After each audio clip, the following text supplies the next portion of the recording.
Hello students, it's time to organize your Google Drive. Now one of the things that you need to know first is that you may already have a Gmail account. And if that's the case, you have been given another Gmail account by the district. The way you can tell the difference between the two Gmail accounts is that the district Gmail account will say @hbuhsd.edu. It'll have the word student in it over here, and you'll have a kind of a long email compared maybe to your other email.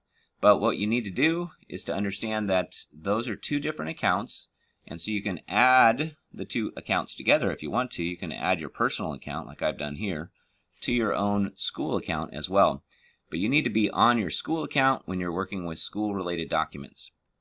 So this waffle over here is going to be associated with whichever account is up. They call this thing a waffle because it kind of looks like a Belgian waffle. So if I go to my personal account here, it's a little bit, I don't have quite as much on it, so it's a little bit easier to work with to demonstrate the Google Drive here. So if I click on this, all of these apps are actually associated with my Google Drive, my account for my personal account rather than my school account. So if I click on Google Drive, and by the way, all of these would be separate apps on your telephone. But here they're all in one place, so it's kind of nice. It's a little easier to use on your Chromebook or laptop. If I go to my Google Drive here, I hardly have anything on my personal Google Drive. I have a lot of things on my school Google Drive. But what I want to be able to do is to create new documents. So if I do this new document, I can just call it a test document. And you'll see that every time I make a new document like this, it puts it into my school Google Drive.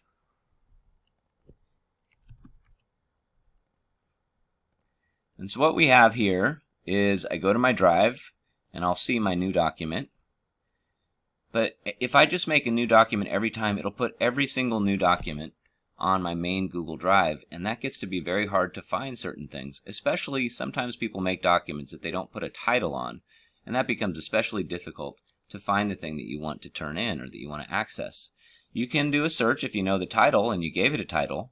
So the key thing here is we want to give everything a new title, but we also can organize things in a more simple way by creating new folders. So what I want everybody to do is to create a folder for every subject that you have. So I have one for English. I can create one for world language. Of course, though, only the subjects that you have. And create one for electives. Create one for math, social studies, all the different subjects that you have. Maybe you got science as well. All right, so you might have others on your schedule. You should take a look at that and create those folders for whatever specific categories of classes you have. Now, within each of those, you're going to have maybe 3 or 4 different classes that fit into that category, though. So what we can do is create folders within folders. And our navigation, if you can see over here, now has all of these folders as well. So I can actually put these folders inside of one another, but what I want to do here is just to create a folder for English called CP1.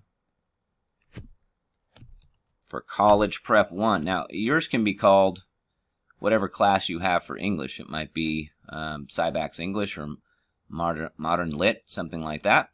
But once we've done that, we want to share the folder with the teacher that teaches the class. And that's because what happens here is these folders are private. The teachers can't see them unless you allow them to.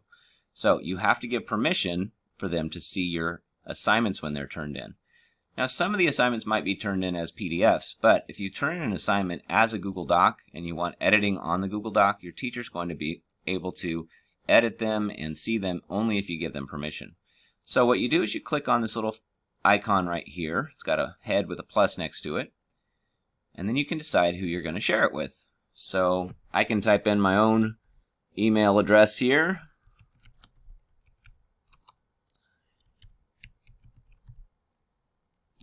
And share it with myself.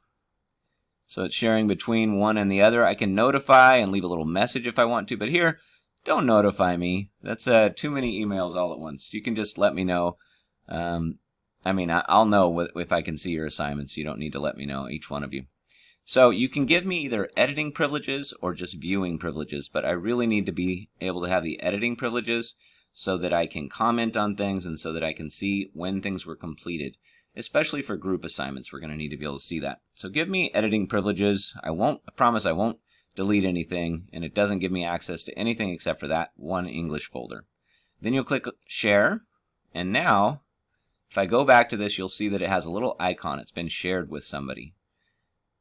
And if I want to see who it's shared with, I can always check that out as well and see who has privileges to see that particular folder. Now, anything that comes inside of that folder will automatically be shared. So I just have to make sure that when I create a new document that I put it in the right place. Now, here's a document that I created, this little test one. I can move it with this little icon right here, or I can go to File and Move, or I can even move it within the Google Drive by dragging the file into the correct folder. So now this one is being dragged into that CP1 folder, and it gives you a little warning that it's being shared with people when you drag it in there. So now anything that is shared in that folder will be shared with the teacher, and I can see everything. Whenever you go to make a new document, be sure you move that document into the correct shared folder so that people, especially so that I can see it.